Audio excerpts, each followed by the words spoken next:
I've already made 2 other videos about my adventures with Superman, so I'm going to keep the preamble brief. Long story short, Lois and Clark are fun together. This version of Lois is a lot better than one in Superman and Lois. This version of Superman is a lot more present than the version of him from Superman and Lois. Lois pulls her weight without being overshadowing, and yes, Lois did some messed up things, but I forgive her because reasons. Also, Lois created Superman. Now time to watch the season finale. This is definitely a dream.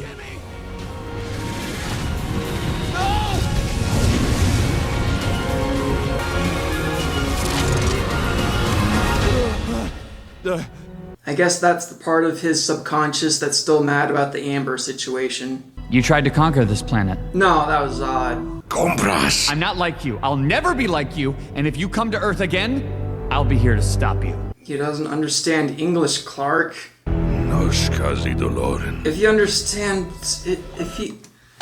understood English, he would have spoken English to you, Clark. My son. Oh, now he speaks English. Even at his best, my dad is a lot. Is it too late to cancel Thanksgiving? I need your help finding the general.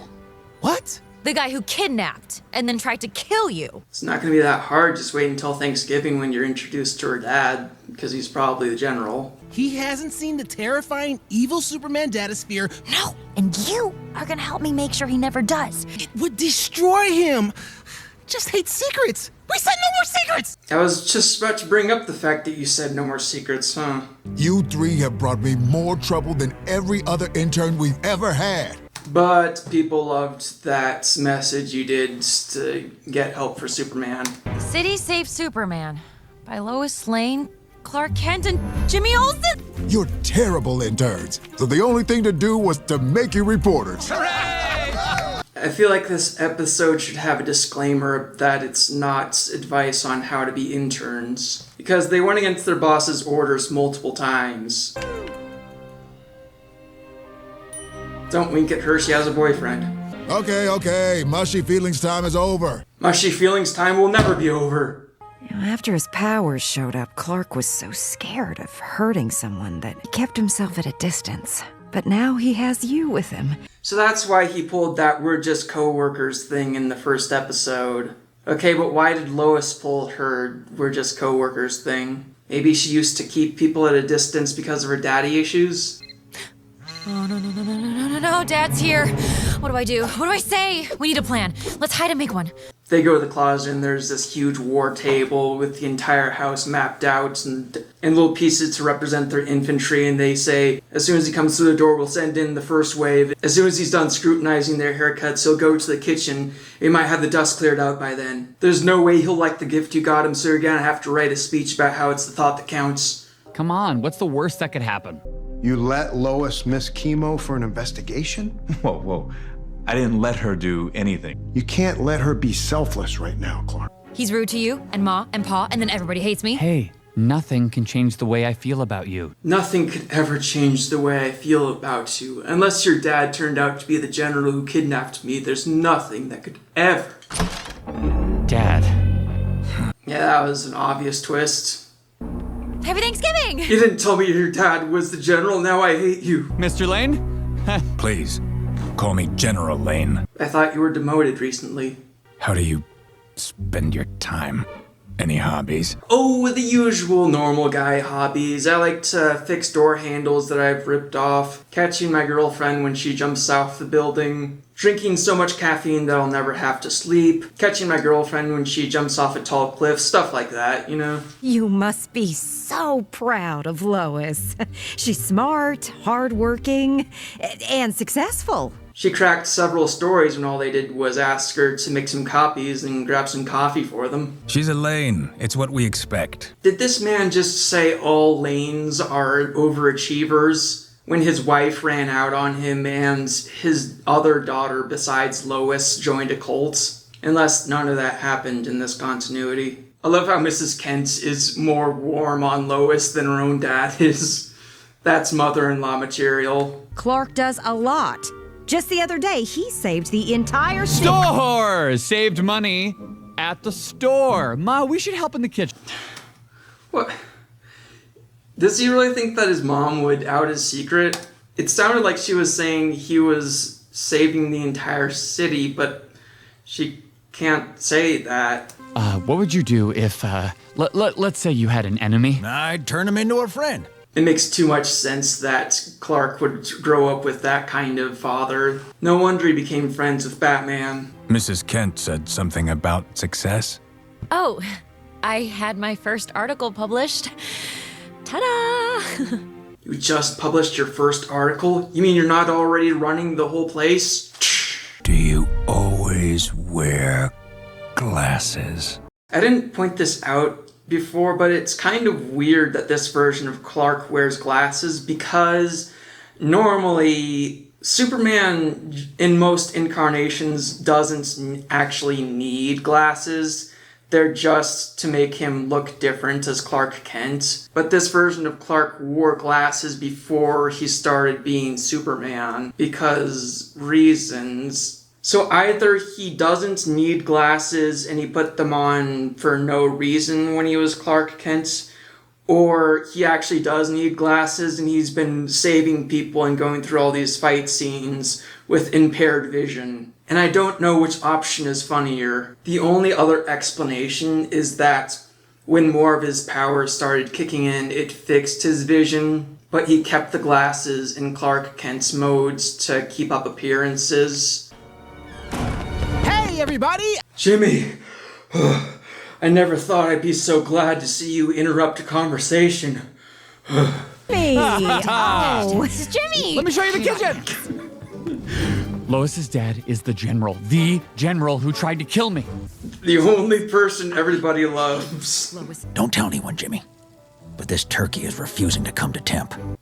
You're the only one I trust with this information.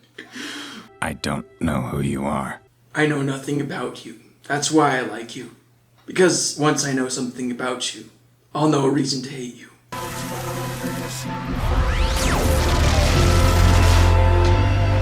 Clark, this isn't you. Lois, I don't... Those dimensions were written by people like Zack Snyder. Kryptonite for poison gin. Well, now you can speak English. You little wuss, it only takes that much kryptonite? I know this sounds unbelievable, but we are standing at ground zero of an alien invasion. You're right. It is unbelievable. I'm gonna go stare at the turkey some more. I have eyes on Nemesis Omega, and I'm carrying out termination orders. You're going to terminate that huge big ship with your little handgun there. I wonder if there's ever been an incarnation of Superman that talks about him building up an immunity to kryptonite. Because this Superman is new, and it only took that little bit of kryptonite to make him all weak. But the version of Superman from Superman and Lois is an older, more experienced Superman. There's a part where they shot him with these kryptonite bullets and just ripped him right off and threw him to the side. If you don't know what that symbol is, that's Brainiac's symbol. The one who kidnapped Superman. It's you. There's so much more to this.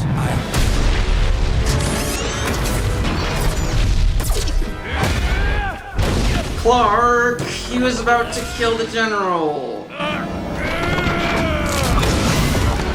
Okay, dang, I can't complain about that happening. It'll kill you, Clark. I love you, and I can't lose you. Aww.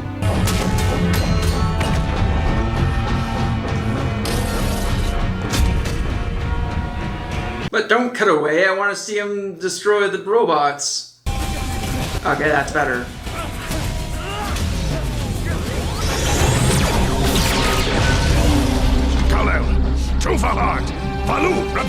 And as soon as he's back, you don't know English anymore. It's just a little piece, Clark. I had to stop your invasion. I had to protect... It wasn't his... Did you just call it his invasion after he saved you? Kal-El, my son. Finally. Live. Wait, you live too, right? You live too, right? Oh, come on. After he blew up the ship... That's girlfriend material. I am doing this to protect you, Lois. But I don't need you to protect me, Dad. She has Superman for that. False alarm. Stand down. What? General! Are you sure it was a false alarm? Because we saw a portal and a giant ship from the satellite image. The turkey is still not to temp. Clark, Thank goodness, I thought they'd never resolve that plot line. oh, right. I sold Flamebird to the Daily Planet for $5.6 million. I'm super rich now. Pass the yams, please. Yams indeed. You're my favorite. It is a planet in rebellion. Let them rebel. It does not matter. Is he about to say that they will kneel before Zod? In the end, they will kneel. Aha! So Brainiac and Zod are working together in this universe, which normally that wouldn't work because in most incarnations, Zod and Brainiac have wildly different priorities. Since Zod wants to control the people and Brainiac wants to destroy everything, after he's copied all their knowledge, I mean. On the surface, it might seem like nothing's changed between them because they were still keeping secrets from each other, even if it was for not wanting them to hurt them reasons, but I think something has changed, and that episode showed that something has changed for the better, because Clark failed to tell Lois that her dad is the general who kidnapped him, and Lois failed to tell Clark about the holograms with the other dimensions versions of Superman. But the difference is when they found out about it, they didn't immediately start doing that furious "why didn't you tell me" speech. Instead, they immediately defaulted to supporting each other. Or at least Lois supported Clark when they found out. I've been thinking about how My Adventures with Superman has been including some tired cliches, but it's still getting a lot of love from people because it's not dragging things out for very long. Yes, they started with that she's just a co-worker thing, but then they got over that real quick. And they did that "why didn't you tell me you were a superhero" thing, but then they got back together in the very next episode. It's only been 10 episodes and they're already dating. They started dating a few episodes ago, so they're moving really quickly, and people are loving that about them. So if you are a writer out there and you can only have one takeaway from My Adventures with Superman, let that one takeaway be people don't want the will they won't they stuff to last very long. People are loving Lois and Clark in My Adventures with Superman because they're not the long-winded will they won't they stuff. We're tired of that. We're tired of the Marinettes and Adrians. We're tired of the Stars and Marcos. I feel like as animation fans, when we were children, we sort of had more tolerance towards long-winded will they won't they stuff. If I'm remembering my childhood correctly, I sort of had this sense of, I guess that's just the way it is, watching couples like Robin and Starfire. In my primitive child brain, I didn't really think about writers making the conscious choice to do the cliched thing. But thankfully now we have more shows like The Owl House and My Adventures with Superman that go to prove to other writers that no, it doesn't have to be done the stupid way. You can have a romantic subplot that doesn't move like molasses, and not only will people like it, they'll love it a lot more than the stupid drawn-out will they won't they crap. In Season 2, I would love to see these same writers with this same fun tone use more original plot elements for the romance. So remember to like, comment, subscribe, ring the bell, and not let your romantic subplots move like molasses.